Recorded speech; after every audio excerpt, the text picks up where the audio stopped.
Hello everyone, my name is Nikki Lee, and for my ethnographic project, I chose to research what qualities are indicative to success in an athlete, and I chose to use volleyball as a case study for this. So, is it physical anatomy, hours dedicated to the sport, openness to feedback, reading mindset, etc.? Having been in the shoes of both a competitive volleyball player as well as volleyball coach, I feel like I have a unique perspective on how to predict winning players.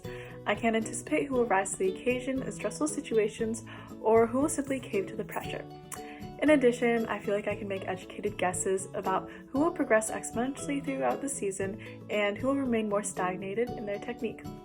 Overall, I hope to gain further insight about how to develop myself as well as other athletes into players best suited for court time and how it translates over to future successes in life. For my research project, I interviewed 5 athletes with varying degrees of volleyball experience. First up, we have a college student who is relatively new to the sport and casually plays intramural in open gym. Next, we have 2 high school JV players whom I coached this past season and play to keep themselves active and spend time with friends. Third, we have my former teammate who has played club volleyball for 8 years, JV volleyball for 3 years, and college club volleyball for 1 season. And lastly, we have another one of my former teammates who currently plays D1 beach volleyball at the University of Oregon and also has 9 years of club volleyball experience, 4 years of varsity volleyball experience, and various beach volleyball and coaching programs under her belt. Upon conducting my interviews, I began to notice trends in the debate between nature versus nurture, or in relation to athletics, natural-born abilities versus hard work and practice. It seemed the general consensus was that although certain physical traits, like height and wingspan, are uncontrollable factors that can potentially give you an advantage, a larger contributor to success is how you are able to build upon your natural-born abilities through hard work and intentional training. This shift in thinking is reassuring, knowing that your potential is never fixed, but rather ever evolving if willing to tap into it. Along the same train of thought, observing the transition into more competitive play, whether it be switching from a recreational team to a club team, or moving up in an age division, I began to notice that a lot of the qualities that differentiated successful players was mindset.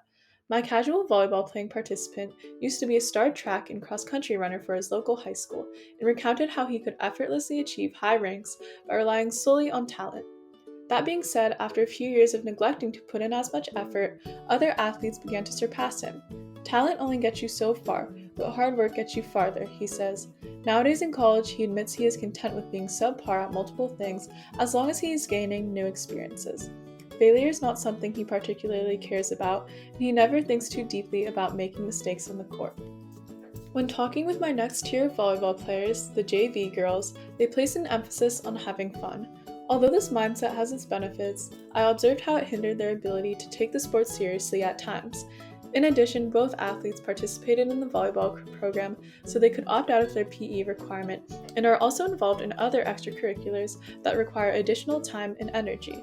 I spent a lot of time talking with these girls on the sidelines as they watched their teammates start on the court.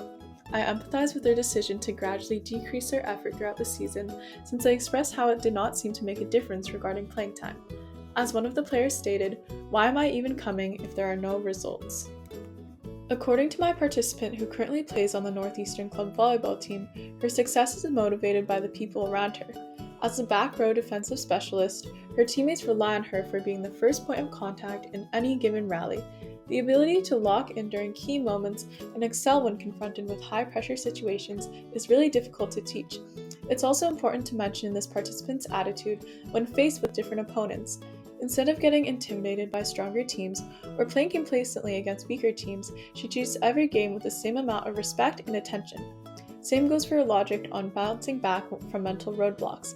Placing as much care on the basics as other more technical skills reminds her to stay grounded on the court. She is also the type to preach doing things the right way and having humble sportsmanship to earn playing time, as opposed to cutting corners to the top like other players. And finally, when speaking with my D1 beach volleyball player, she credits her open-mindedness and coachable attitude to her success. When questioned about the degree to which her over 6-foot height contributes to her performance, she does admit it has a big advantage. That being said, she also explains how this physical trait doesn't prevent other athletes from reaching a higher potential by training harder to compensate in areas like strength, speed, or vertical. Aside from the 20 hours a week of practice, this player devotes outside time to study the sport and strategize methods of improvement. What is interesting about this participant is that she doesn't have formal training in beach volleyball and simply walked onto the team after sending in footage of her playing indoor volleyball. Her indoor position as middle blocker meant that she seldom practiced serving or passing, which beach volleyball consists almost entirely of. Not to mention, there are only 2 players on the court for beach volleyball as opposed to 6, and she recounted the many occasions where she would be targeted by other teams and have no option to substitute out. This participant's growth mindset and adaptability allowed for exponential improvement, and she states, "It's cool looking back to see how far I can get, and it's especially rewarding after playing for so long and devoting so much time and energy to the sport." Alright, so after engaging with a bunch of different volleyball players with varying levels of skill and experience, I feel like I definitely have a better understanding on how to be successful both on and off the court. My biggest observation was definitely how different players reacted to failure and how it aligned with their level of commitment to the sport. As quoted from one of the JV volleyball players, how you respond to failure says a lot about you as a player. And as my D1 athlete stated, volleyball is a game of mistakes. By focusing on the controllable aspects, you are able to take ownership of your own successes and be motivated to improve by your failures. Being comfortable with this non-linear learning process and defaulting to an encouraging as opposed to discouraging mindset is key to success. In conclusion, your potential is only as vast as your mindset.